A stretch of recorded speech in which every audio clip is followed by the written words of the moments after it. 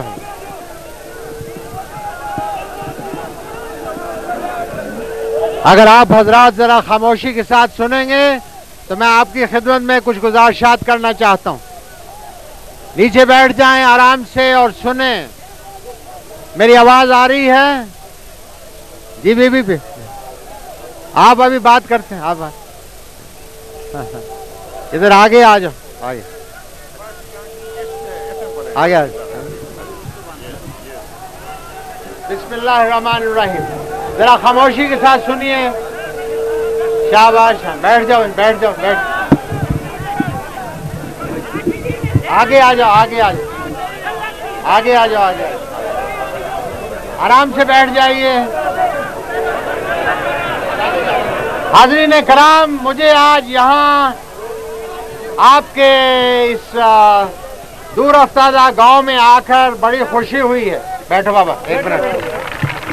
میں جناب حضرت مولانا محمد اکرم اوان صاحب کا مشکور ہوں کہ انہوں نے مجھے یہ موقع فراہم کیا کہ میں نہ صرف آج اس سکارا اکیڈمی کے افتتاحی تقریب کے اندر شامل ہو سکوں، بلکہ اس کے طفیل مجھے آپ سے ملاقات کا بھی موقع ملا ہے. اچھے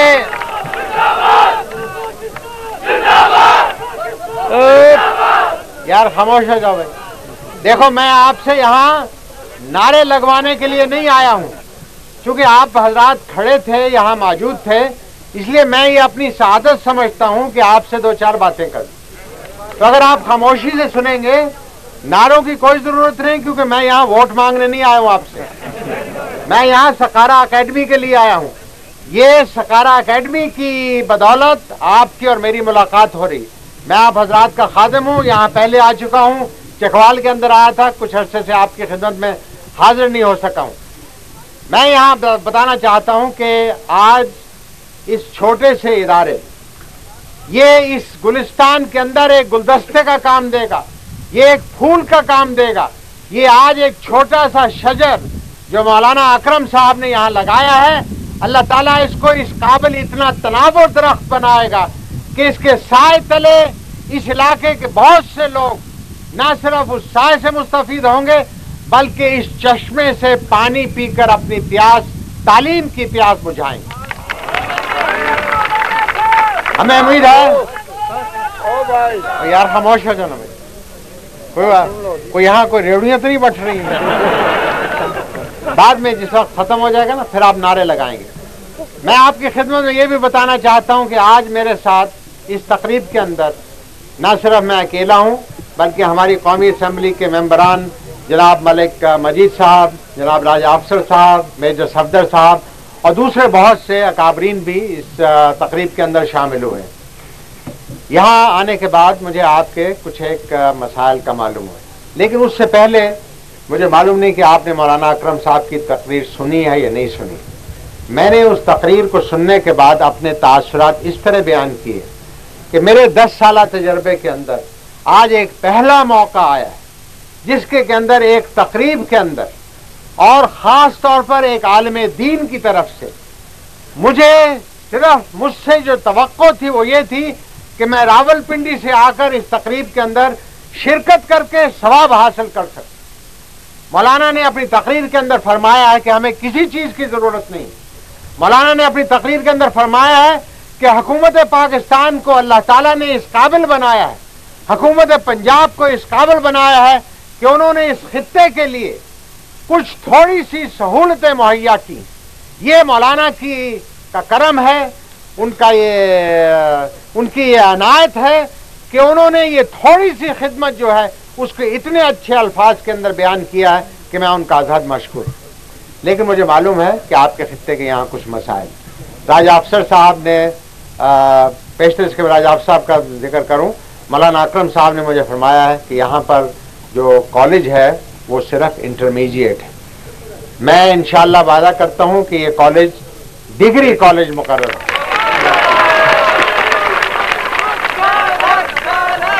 یہ اس کے بعد مجھے جنرل مجید صاحب نے یاد دلایا ہے کہ جب دسمبر سن 84 کے اندر یہاں آیا تھا تو یہاں میں نے کچھ وعدے کیے تھے. ایک کیڈٹ کالج کا وعدہ کیا تھا, یہاں 25 گاؤں کو بجلی دینے کا وعدہ کیا تھا, یہاں 25 میل سڑک بننے کا وعدہ کیا تھا. مجھے یہ جان کر بڑا افسوس ہوا ہے کہ ابھی تک وہ وعدے پایا تکمیل کو نہیں پہنچے. میں جناب ملک مجید صاحب کو اور باقی حضرات کو یہ یقین دلانا چاہتا ہوں, میں پوری کوشش کروں گا کہ انشاءاللہ یہ منصوبے جو ہیں وہ پایا تکمیل تک پہنچیں. جناب راجہ افسر صاحب انہوں نے اپنی رقم جو ہے اس سے اس پورے خطے کے اپنے حلقہ انتخاب کے اندر 157 کمرے بنا کر اسکولوں کو اور زیادہ استقامت بخشی, اور ان کے کہنے کے اوپر اس علاقے کی 3 پانی کی جو اسکیمیں ہیں اس کا وعدہ میں کر کے جا رہا ہوں کہ انشاءاللہ اس کو پینے کا پانی ملے. بس یار خاموش ہو جاؤ, خاموش ہو جاؤ. اب آخری چیز جو میں آپ سے کہنا چاہتا ہوں وہ یہ کہ اس قوم اور ملک کی جو ترقی کے امکان ہیں وہ اتنے کشادہ اور اتنے وسیع ہیں کہ آپ جتنی دوڑ لیں اللہ تعالیٰ آپ کو اتنی زیادہ ترقی دے. لیکن اس کی ایک شرط ہے, اور وہ شرط یہ ہے کہ یہ جو ملک حاصل کیا ہے یہ اللہ کے نام کے اور اللہ کے رسول کے تعلیمات کے لیے حاصل کیا تھا, تاکہ یہاں کے رہنے والے اپنی زندگیاں اسلامی اقدار کے مطابق بسر کر سکیں. ہم نے گزشتہ 40 سال کے اندر اس چیز کی طرف کوئی خاص توجہ نہیں دی. گزشتہ 10 سالوں سے یہ مولانا اکرم جیسے علماء کرام اور یہاں کے اکابرین جنرل مجید ملک صاحب, راجہ افسر میں جو صفدر صاحب کی عنایات ہیں کہ ہم گزشتہ 10 سال سے کچھ تھوڑی سی اسلامی اقدار کی طرف توجہ دلانے کے اندر کامیاب ہو سکے. اسلام کا نام یہ نہیں ہے کہ آپ یہاں دیکھیں کہ کتنا زور کا نعرہ مار سکتے, لیکن اسلام کی اقدار یہ ہونی چاہیے کہ جو اللہ تعالیٰ کو ماننے والا ہے اور جو اللہ تعالیٰ کا نام لینے والا ہے, جو رسول کا شدائی ہے, جس کے دل کے اندر حب رسول ہے, جس وقت وہ نعرہ لگائے تو زمین پھٹ جائے. لہذا اس مقام تک پہنچنے کے لیے ضروری ہے کہ آپ اللہ تعالیٰ کے احکامات کو پوری طرح پابندی کریں. اللہ تعالیٰ نے مسلمان کے اوپر 5 وقت کی نماز فرض کی ہے, رمضان کے مہینے کے روزے فرض کیے ہیں, زکوٰۃ فرض کی ہے, اور اس کے علاوہ اسلامی اقدار کے اندر یہ ضروری ہے کہ بھائی اپنے بھائی کی خدمت کرے, پڑوسی اپنے ساتھ والے کو دیکھے کہ آیا اس نے 2 وقت کی روزی اس کو میسر ہوئی یا نہیں ہوئی, بیمار کی تعمیرداری کی ہے آپ نے نہیں کی ہے, آپ نے اپنی بہنوں بچیوں کو وہ تعلیم دی ہے یا نہیں دی ہے جس کے ذریعے سے وہ آئندہ آنے والے معاشرے کی بنیاد رکھ سکے, کیا آپ نے اپنی 24 گھنٹے کی زندگی کے اندر اللہ تعالیٰ کے لیے کیا کام کیا. اگر آپ اپنے دل سے یہ پوچھیں گے اور اگر جواب مثبت میں نکلے گا تو آپ مسلمان ہیں, اگر جواب نفی میں ملے گا تو اس میں لازمی بات ہے کہ ہمیں اور اس کے لیے کچھ اقدام کرنے ہوں گے. دعا کیجئے کہ اللہ تعالیٰ ہمیں صحیح معنوں میں مسلمان بنانے کی توفیق عطا فرمائے. اللہ تعالیٰ ہمیں صحیح معنوں میں ایک منٹ اللہ تعالیٰ ہمیں صحیح معنوں میں رسول مقبول صلی اللہ علیہ وسلم کی سنت پر چلنے کی توفیق عطا فرمائے. آج صورتحال یہ ہے, یہاں اس علاقے کے اندر تو امن و امان ہے, اللہ تعالیٰ اس علاقے کو ہمیشہ امن و امان سے نوازے, لیکن پاکستان کے بعض حصے ایسے ہیں جہاں بھائی بھائی کا خون کر رہا ہے. اسلام کے اندر اگر ایک مسلمان کا ناحق خون بہاتا ہے تو وہ ایسا ہے جیسے پوری قوم کو خون کر دیا. آج پاکستان کے اندر بھائی بھائی کے خلاف ہمارے بعض خطے ایسے ہیں, بعض ایسے شہر ہیں جہاں پر کہ صورتحال بڑی تشویشناک ہے. دعا کیجئے کہ اللہ تعالیٰ وہاں امن و امان قائم کرے, ہمیں اس قابل بنائے کہ ہم صحیح معنوں میں یہاں پاکستانیوں کی, مسلمانوں کی عزت و آبرو اور ان کی املاک کا صحیح طور پر حکومت تحفظ کر سکے, تاکہ ہر شہری ایک آزاد شہری ہونے کے ذریعے سے, ایک آزاد مسلمان ہونے کی حیثیت سے, ایک اچھا پاکستانی ہونے کی حیثیت سے اپنی زندگی گزار سکے. یہ زندگی جو ہے یہاں پر ہمیشہ ساری عمر کسی نے نہیں بیٹھ سکتا. یہاں سے 10 قدم کے فاصلے پر دیکھیے آپ کو قبرستان نظر آئے گا. آپ اور میں روزانہ ایک جنازہ جاتا جاتا دیکھتے ہیں. ہم نے بھی ایک دن اس مٹی کے نیچے 6 فٹ جانا ہے اور وہاں پر جا کر پرسش ہوگی کہ بتاؤ میں نے تمہیں زندگی عطا کی تھی, اس زندگی کے اندر تم نے کیا کام کیا ہے؟ کیا آیا اس موقع کے لیے میں اور آپ تیار ہیں؟ اگر تیار ہیں تو پھر ہمیں اپنے آپ کو خوش قسمت سمجھنا چاہیے. اگر تیار نہیں ہے, کیونکہ موت کا وقت معین نہیں ہے. اگر اللہ تعالیٰ زندگی عطا فرمائے تو اس کا صحیح فائدہ اٹھا کر قوم اور ملک کی خدمت کرنی چاہیے, اسلام کی خدمت کرنی چاہیے, اپنے بچوں کی, اپنے عزیز و اقارب کی خدمت کرنی چاہیے, تاکہ ہم آئندہ کے لیے ایک ایسا معاشرہ چھوڑ کے جائیں جو کہ صحیح معنوں میں اسلامی اقدار پر مبتنی ہو. تو میں آپ سے توقع کروں گا کہ چکوال کے لوگ, اس خطے کے لوگ, یہ بڑا مردم خیز خطہ ہے. جیسا کہ مولانا نے آج اپنی تقریر میں بھی فرمایا, اس خطے کے لوگوں نے اس قوم اور ملک کے لیے خون بہایا ہے, اس کی سرحدوں کی حفاظت کے لیے جان کی قربانیاں دی ہیں. آج بھی افواج پاکستان کے اندر سب سے بڑا حصہ آپ کا اس خطے کے ساتھ تعلق رکھتا ہے. یہ ایک نہ صرف قوم اور ملک کی خدمت ہے بلکہ ایک عبادت ہے. مجھے امید ہے کہ آج کے جوان بچے جو ہیں وہ پڑھ لکھ کر تعلیم حاصل کرنے کے بعد افواج پاکستان کے اندر آئیں. میں ریکروٹنگ میلہ نہیں چلا رہا ہوں, صرف میری اپنی توقعات کا اظہار کر رہا ہوں, کیونکہ جس خطے کے لوگوں کے اندر اللہ تعالیٰ کی محبت ہوگی, رسول کی محبت ہوگی, اس کو ان کے اندر قوم اور ملک کی بھی محبت لازمی طور پر ہوگی. اور جب اس جذبے کے ساتھ آپ آئیں گے تو پھر کوئی دشمن آپ کے سامنے کھڑا نہیں ہو سکتا. آج پاکستان کو بہت سے دشمنوں کا مقابلہ ہے, اندرون ملک بھی اور بیرون ملک بھی. یہ ہم اسی حالت میں اس سے نجات حاصل کر سکتے ہیں جب ہم میں اتحاد ہو, اتفاق ہو, اللہ کی رسی کو مضبوطی کے ساتھ پکڑ کر اس کی راہ کے لیے چلنے کے لیے ہم ہمہ تما رہیں, تاکہ اللہ تعالیٰ ہمیں اس دنیا کے اندر بھی اور آخرت کے اندر بھی سرخرو فرمائے. ان الفاظ کے ساتھ میں آپ حضرات کا مشکور ہوں کہ آپ نے بڑی خاموشی کے ساتھ, ذرا یار خاموش ہو جائے, ایک منٹ کریں یار, سلوٹ میں نہیں, مجھے بہت سے سلوٹ ملتے ہیں. لہذا میں آپ سے توقع کروں گا کہ آپ کے جو مسائل ہیں وہ یہاں کے مقامی حضرات جو ہیں یہ بھی, لہذا میں آپ کا عزت مشکور ہوں کہ آپ نے بڑی خاموشی کے ساتھ میری گزارشات سنی. آپ کے جو مقامی مسائل ہیں یا ذاتی مسائل ہیں, میں یہاں کوشش کروں گا کہ یہاں کے جو ممبران ہیں, یہاں کے جو کاؤنسلر صاحبان ہیں, یہاں کے جو اکابرین ہیں, وہ آپ سے اگر کسی کی درخواست ہو تو آپ بڑے شوق سے یہاں دیں. میں انشاءاللہ اس کے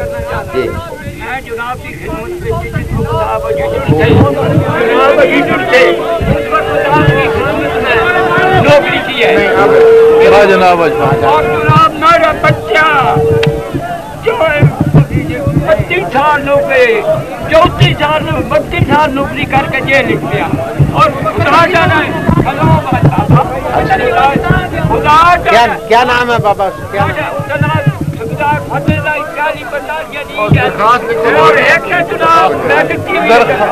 اور ایک ممن خان ہے, ایک جیل ہے. رب العالمین.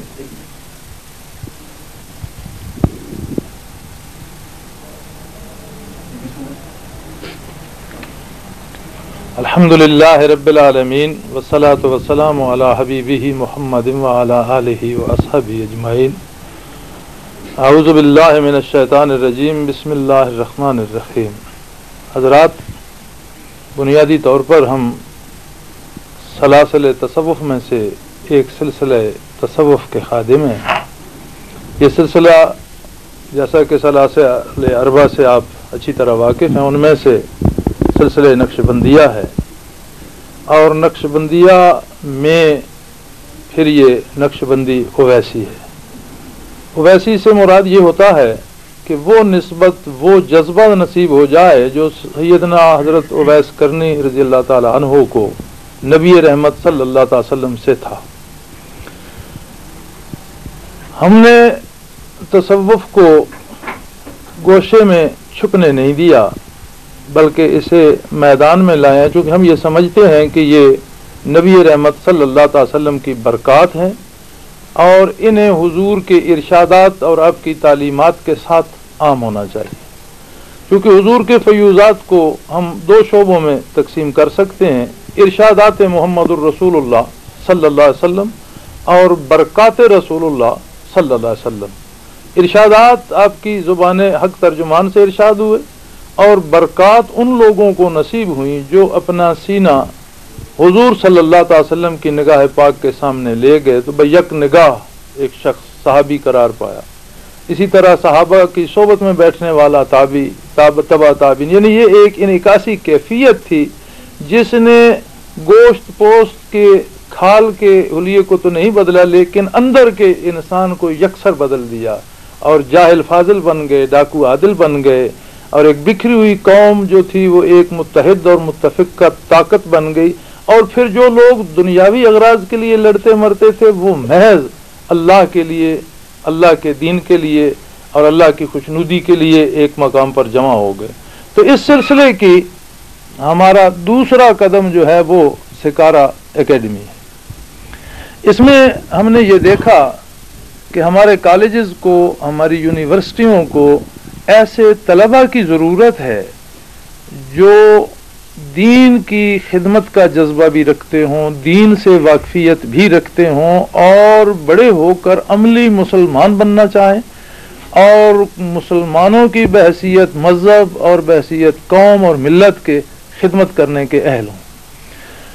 تو اس لحاظ سے ہم بالکل ایک نیا تجربہ کر رہے ہیں کہ ہمارے اکیڈمی کے جتنے بچے ہیں یہ دن کو وہی نصاب جو سکولوں کا ہے، اور سکولوں میں سکولوں کے اساتذہ سے، سکول کے طالب علموں کے ساتھ پڑھیں گے۔ سکول سے فارغ ہو کر یہ اکیڈمی میں آ جائیں گے، اور پھر اگلی صبح تک ہاسٹل میں 3 کام انہیں 3 طرح سے تربیت دی جاتی ہے۔ ایک تو وہی تعلیم جو سکول یا کالج سے لے کر آتے ہیں اسے دہرا دیا جاتا ہے، قابل اساتذہ ان کی رہنمائی کرتے ہیں۔ دوسرے، اسلامی تعلیم کے ساتھ اسلام پر عملاً نماز، روزہ، وضو، اس پر عمل بھی، اور اس کے ساتھ پاس بٹھا کر روحانی تربیت بھی، یعنی وہ کیفیت جو حضور صلی اللہ علیہ وسلم سے منعکس ہو کر دلوں کو منور کر گئی۔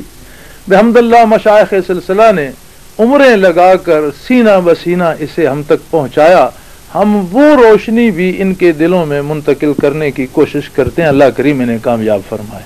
اس کے ساتھ اسلامی تعلیمات اور ان کی فزیکل ٹریننگ کی طرف بھی ہم توجہ دیتے ہیں تاکہ یہ جسمانی طور پر بھی صحیح ہوں، ذہنی طور پر بھی صحیح ہوں، اور علم کے میدان میں بھی دین و دنیا دونوں طرح کے علوم ان کی دسترس میں ہوں، تاکہ ہم ایسے لوگ پیش کر سکیں قوم کے لیے، ملک کے لیے، دین کے لیے، جو بیک وقت محاذ پر بھی کھڑے ہو سکیں اور وہیں اذان بھی کہہ سکیں، نماز بھی پڑھا سکیں، جو بیک وقت مسجد میں تقریر بھی کر سکیں، اور وہیں سے اگر کسی کو سالار قافلہ بنا دیا جائے، جیسا حضور اکرم صلی اللہ تعالی وسلم کے پاس چرواہے بھیڑیں چھوڑ کر، ریوڑ چھوڑ کر، اونٹ چرانے والے لوگ اونٹ چھوڑ کر فیض یاب ہونے کے لیے حاضر ہوئے، ایمان لائے، شرف صحابیت سے سرفراز ہوئے، اور شام کو آنے والے کو صبح حضور نے انچارج بنا کر کسی غزوے پر، کسی جہاد پر بھیج دیا، تو تاریخ گواہ ہے کہ وہ سارے کامیاب ترین جرنیل تھے۔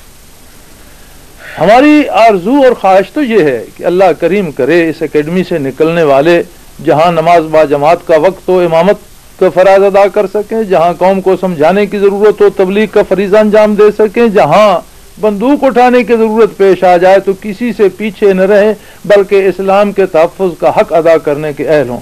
اللہ کرے یہ مبلغ بھی ہوں، بیک وقت جرنیل بھی ہوں، سپاہی بھی ہوں، خادم بھی ہوں، اور امام اور عالم بھی ہوں۔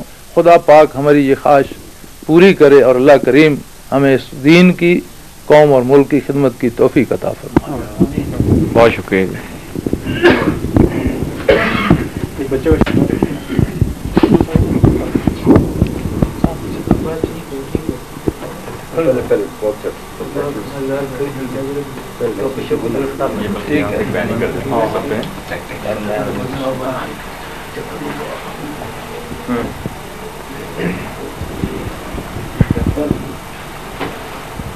آپ پہن کرنا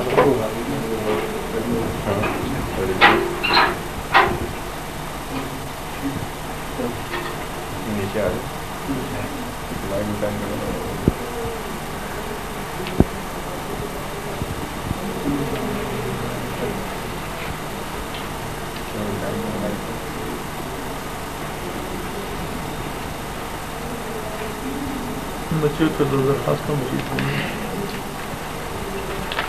ہاں جی آنے گڈی جی بھائی